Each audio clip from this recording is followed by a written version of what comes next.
দোয়া হিসাবে যদি এটাই আপনি সারাদিন করতে থাকেন তো আপনার জন্য যথেষ্ট হবে, আল্লাহর কাছে আর কিছু না চাইলেও চলবে। আমার জীবনে বহুবার এমন হয়েছে, বহুবার এমন এমন বিপদ যে দেয়ালে পিঠ ঠেকে গেছে, এখান থেকে উদ্ধারের কোনো পথ আর চোখের সামনে দেখা যাচ্ছে না। আমি এই আমলটি প্রতি নিঃশ্বাসে নিঃশ্বাসে বাস কন্টিনিউয়াসলি করে গেছি, এমন ভাবে অলৌকিক ভাবে উদ্ধার করেছেন যে আমার কল্পনায়ও আসে না যে এখান থেকে এভাবে হেল্প হতে পারে। সূরা মুলক আল্লাহ রাব্বুল আলামিন আমাদের জীবনের উদ্দেশ্য বলতে গিয়ে বাতলাতে গিয়ে বলেছেন, আল্লাযী খালাকাল মাউতা ওয়াল হায়াতা লিয়াবলুয়াকুম আইয়ুকুম আহসানু আমালা। আল্লাহ বলেন নাই আইয়ুকুম আকসারু আমালা, তোমাদের মধ্যে কে বেশি আমল করে এটা আমি দেখতে চাই, এই জন্য তোমাদেরকে দুনিয়াতে পাঠাইছি। আল্লাহ সেটা বলেন নাই। কে সর্বোত্তম আমল করে, সবচেয়ে কোয়ালিটিফুল আমল করে, কার নামাজ কত সুন্দর, কে মুসলমান হিসেবে কত ভালো, আল্লাহ তাআলা সেটা দেখতে চান, সেটা প্রমাণ করতে চান। আল্লাহ জানেন সবকিছু। মোহতারাম হাজিরিন, আমাদের আমলের কোয়ালিটি আল্লাহ তাআলা চান, কোয়ান্টিটি মুখ্য না। সব সময় বেশিরভাগ ক্ষেত্রে কোয়ালিটি হলো মূল। কিন্তু একটা আমল আছে যে আমলটার কোয়ালিটি তো ভালো হতেই হবে সব আমলের মতো, পাশাপাশি কোয়ান্টিটিটাও আল্লাহ তাআলা চান বান্দা বেশি পরিমাণে করুক। কারণ বান্দার সাথে আল্লাহর যে একটা সম্পর্ক ঈমান আনার ফলে হয়েছে, এই সম্পর্কটা মোবাইলের নেটওয়ার্কের মতো। মোবাইলের নেটওয়ার্কের সাথে তুলনা করা যায়, উপমা দেয়া যায়, দৃষ্টান্ত দেয়া যায়। আপনার মোবাইলের যে সিম আপনার সেটে আছে, টাওয়ারের সাথে এই সিমের কানেকশন যত ভালো হবে তত এটা ব্যবহার করে আপনি শান্তি পাবেন, কথা বলে শান্তি পাবেন, কল করতে আপনার কোনো ডিস্টার্ব হবে না, কল কেটে যাবে না, কথা কেটে কেটে যাবে না, কথা স্মুথলি বলতে পারবেন। যত বেশি টাওয়ারের সাথে এই সিমের নেটওয়ার্কটার কানেকশন মজবুত থাকবে। আমরা সবাই আমাদের রব হিসাবে আমাদের মালিককে, আরশ আজিমের মালিককে স্বীকার করে নিয়েছি। সেই স্বীকৃতির ফলে আল্লাহর সাথে বান্দা হিসাবে আমাদের কানেকশন প্রতি মুহূর্তে যেন থাকে। এই জন্য প্রিয় নবী সাল্লাল্লাহু আলাইহি সাল্লাম প্রতিটা পদে পদে, প্রতিটা কাজে কাজে, প্রতিটা মুহূর্তে মুহূর্তে আমাদেরকে জিকির শিক্ষা দিয়েছেন, দোয়া শিক্ষা দিয়েছেন। ইমানদারের জীবনে এমন একটি পদক্ষেপও নাই, এমন একটি কাজও নাই যেই কাজে কোনো না কোনো দোয়া নবী করিম সাল্লাল্লাহু আলাইহি সাল্লাম শিক্ষা দেন নাই, এমন কোনো কাজ নাই। মুহতারাম হাজিরিন, আপনি যখন আল্লাহর স্মরণ করে অর্থ বুঝে নবীজির বাতানো দোয়া জিকিরগুলো পাঠ করবেন, আপনার অন্তরে এক ধরনের তৃপ্তি অনুভব করবেন। আপনি অনুভব করবেন যে আপনি পাওয়ার হাউসের সাথে কানেক্টেড আছেন, সংযোগ আপনার আছে, নেটওয়ার্ক আপনার আছে আল্লাহ তাআলার সাথে। এটা আপনি অনুভব করবেন এবং অসম্ভব অভূতপূর্ব এক ভালো লাগা আপনার কাজ করবে। এই জন্য জিকির ছাড়া যেন ইমানদারের কোনো অবস্থা না কাটে। চেষ্টা করব না ইনশাআল্লাহ। জিকির বলতে আমরা বুঝি কিছু মানুষ একত্র হয়ে সবাই মিলে সুরে সুর মিলিয়ে তালে তাল মিলিয়ে শুধুমাত্র কিছু বাক্য উচ্চারণ করা, এটার নাম আমরা জিকির মনে করি। ভাইরা আমার, জিকিরটা আরো ব্যাপক অর্থবোধক। প্রতি কদমে কদমে আপনি যখনই বিসমিল্লাহ বলছেন, দোয়া পড়ছেন, স্মরণ হচ্ছে আল্লাহর কথা, আল্লাহর কাছে কিছু নিবেদন করছেন, চাইছেন, ওইটা সবগুলাই জিকির। বরং জিকিরের সর্বোত্তম ফরম্যাট সেটা যেটা নবী করিম সাল্লাল্লাহু আলাইহি সাল্লাম পদে পদে আমাদেরকে শিক্ষা দিয়েছেন। নবী করিম সাল্লাল্লাহু আলাইহি সাল্লামের প্রতি দুরূদ প্রেরণ করা। নবীজি সাল্লাল্লাহু আলাইহি সাল্লামের প্রতি দুরূদ প্রেরণ করার আমল এরকম আমল, আপনি যদি সারা দিনে শুধুমাত্র নবীজির প্রতি দুরূদ প্রেরণ করার আমলটাই জিকির হিসাবে সবচেয়ে বেশি করেন, দোয়া হিসাবে যদি এটাই আপনি সারাদিন করতে থাকেন তো আপনার জন্য যথেষ্ট হবে, আল্লাহর কাছে আর কিছু না চাইলেও চলবে। আর কিছু না চাইলেও চলবে। দুরূদ মানে হলো নবীজির জন্য দোয়া করা।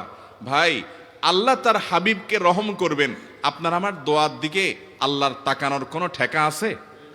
নবীজি কি আমাদের দোয়ার কোনো মুখাপেক্ষী? কিন্তু আমরা তার জন্য দোয়া করলে ওই চান্সে আল্লাহ তাআলা আমাদের প্রতি অনুগ্রহ করবেন। একবার না, আপনি নবীজির প্রতি একবার রহমতের দোয়া করবেন, একবার দুরূদ পাঠ করবেন। মান সাল্লা আলাইয়া মাররাতান সাল্লাল্লাহু আলাইহি আশারা। নবীজি সাল্লাল্লাহু আলাইহি সাল্লাম বলেছেন, একবার আমার জন্য তোমরা দোয়া করলে, আমার প্রতি দুরূদ পাঠ করলে, আল্লাহ তাআলা তোমাদের জীবনে 10 বার 10 জায়গায় 10 টাইমস তোমাদের উপরে আল্লাহ তাআলা অনুগ্রহ করবেন। আপনি টেরও পাবেন না কত জায়গায় আল্লাহ অনুগ্রহ করেছেন, আল্লাহ বাঁচাই দিয়েছেন, একটুর জন্য শেষ হয়ে যান নাই। ওই যে দুরূদ পড়ছেন, আল্লাহ তাআলা রক্ষা করছে, আপনি খবরও নাই। আল্লাহ তাআলা আপনার প্রতি বিশাল একটা দান করছে, আপনি লক্ষ্যও করেন নাই। ওই যে দুরূদ পড়ছেন একবার, 10 রহমত হবে। এভাবে যত দুরূদ পড়বে সে তত রহমত এবং অনুগ্রহ পাবে। এক সাহাবী বলেছেন, ইয়া রাসূলুল্লাহ, আমি আমার দোয়ার কত অংশ আপনার জন্য রিজার্ভ রাখবো? আমি তো আল্লাহর কাছে অনেক কিছু চাইবো, অনেক কিছু নিবেদন করব, আপনার জন্য যেন আল্লাহ রহমত নাজিল করে, এটাই হলো দুরূদ। এই দুরূদটা আমি কি পরিমাণ রাখবো? 4/1, 3/1, অর্ধেক? এরপরে সাহাবী বলছেন, আসলে যদি সবগুলোই করি, উনি এক একটা পার্সেন্টেজ বলছেন, আর নবী করিম সাল্লাল্লাহু আলাইহি সাল্লাম বলছেন যে, তাকে বুঝাচ্ছেন যে আরো বেশি করতে পারলে ভালো হয়। তো সাহাবী বাড়াইতে বাড়াইতে শেষ পর্যন্ত বলেন যে, আমার দোয়া যদি সবগুলো আপনার জন্য করি, আমি যদি আর কোনো দোয়া না করি, শুধু আপনার জন্যই দোয়া করি, নবী করিম সাল্লাল্লাহু আলাইহি সাল্লাম তাকে সুসংবাদ দিলেন যে তাহলে তোমার আর কোনো সমস্যা থাকবে না, সব সমস্যা দূর হয়ে যাবে, তোমার কোনো পেরেশানি থাকবে না। ভাইরা আমার, দুরুদের আমল এমন একটা আমল যে আপনার জীবনে কোনো বিপদ, কোনো মুসিবত, কোনো পেরেশানি, কোনো সমস্যা দেখা দিয়েছে, আপনি যদি দুরুদ পড়তে থাকেন, কোনো কিছু মনে আসছে না, অনেক সময় ছাত্র জিজ্ঞেস করে, ভাই পরীক্ষার হলে পড়া ভুলে গেছি, কি করব? আমি দুরুদ পড়া শুরু করেন। আরবদেরকে দেখা যায় কোনো কিছু ভুলে গেলে তারা বলে আল্লাহুম্মা সাল্লি আলা মুহাম্মদ, আল্লাহুম্মা সাল্লি আলা মুহাম্মদ, এটা শুরু করে তারা। কারণ নবী করিম সাল্লাল্লাহু আলাইহি সাল্লাম এর হাদিস থেকে স্পষ্টভাবে, একটি নয় বহু হাদিস থেকে প্রমাণিত, যে ব্যক্তি দুরূদটা নিয়মিত পাঠ করবে, সালাত আলা নবীটাকে যে ব্যক্তি আঁকড়ে ধরবে, সব সময় তার মুখ থেকে সালাত সালাত সালাম চলতে থাকে, এই ব্যক্তির সকল গুনাহ আল্লাহ মাফ করে দিবেন, সকল পেরেশানি আল্লাহ তাআলা মুক্ত করে দিবেন। ভাইরা আমার, দুরূদের আমলটা এত গুরুত্বপূর্ণ আমল, এটা আমরা করি এখন। অনেকে আছেন যে আনুষ্ঠানিকতা যখন থাকে দুরুদের, মিলাদের, তখন একটু সালাত আলান নবী যেভাবে করেন। আর বাকি অনেকে আছেন যেগুলো করারও কোনো খোঁজ খবর নাই। দুরুদ বেশি বেশি করে পাঠ করবো তো ইনশাআল্লাহ। সবচেয়ে শ্রেষ্ঠ দুরুদ, সবচেয়ে উত্তম দুরুদ হলো দুরুদ ইব্রাহিম, যেটা নামাজে পড়েন। আর সবচেয়ে সংক্ষিপ্ত দুরুদ হলো সাল্লাল্লাহু আলাইহি ওয়াসাল্লাম। এছাড়া নবীজির প্রতি দোয়ামূলক যে কোনো দুরুদই আল্লাহর কাছে গ্রহণযোগ্য হতে পারে, যদি দুরুদের অর্থের মধ্যে, কথা বলার মধ্যে খারাপ কিছু না থাকে। দুরুদের নামে অনেকগুলো দুরুদ প্রচলিত আছে বিভিন্ন বই পুস্তকে, অমুক দুরুদ পড়লে অমুক এত নেকি হয়, বা অমুক দুরুদ পড়লে এতবার পড়লে ওই বিপদ দূর হয়। এগুলো কোনো হাদিস নির্দেশিত না, এগুলো হয়তো কারো তাজরিবা, অভিজ্ঞতা নির্ভর। কিন্তু হাদিস নির্দেশিত দুরুদ হলো দুরুদ ইব্রাহিম, আর সবচেয়ে সংক্ষিপ্ত দুরুদ হলো সাল্লাল্লাহু আলাইহি সাল্লাম।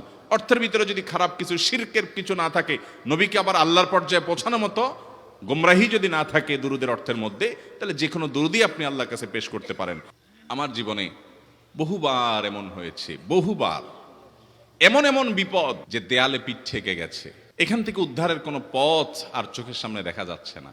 আমি এই আমলটি কন্টিনিউয়াসলি করে গেছি, হরদম, প্রতি নিঃশ্বাসে নিঃশ্বাসে, বাস টয়লেটের টাইম বাদে বাকি ফুল টাইম এটা দুরুদ এবং ইস্তেগফার অব্যাহত রাখছি। আল্লাহ তাআলা এমন ভাবে, অলৌকিক ভাবে উদ্ধার করেছেন যে আমার কল্পনায়ও আসে না যে এখান থেকে এভাবে হেল্প হতে পারে।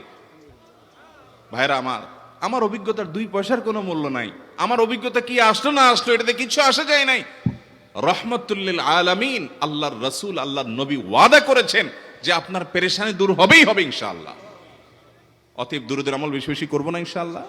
দুরুদের ব্যাপারে নবী করিম সাল্লাল্লাহু আলাইহি সাল্লাম এক হাদিসে বলেছেন, আকসিরু আলাইয়া মিনাস সালাতি মিন ইয়াউমিল জুমআতি ওয়া লাইলাতিল জুমআহ। জুমার রাতে আর জুমার দিনে, অর্থাৎ বৃহস্পতিবার দিবাগত রাত আর জুমার দিন শুক্রবার, এই সময়গুলোতে তোমরা আমার প্রতি বেশি বেশি দুরূদ পাঠ করো। এই যে নবীজি বলছেন বেশি বেশি পাঠ করো।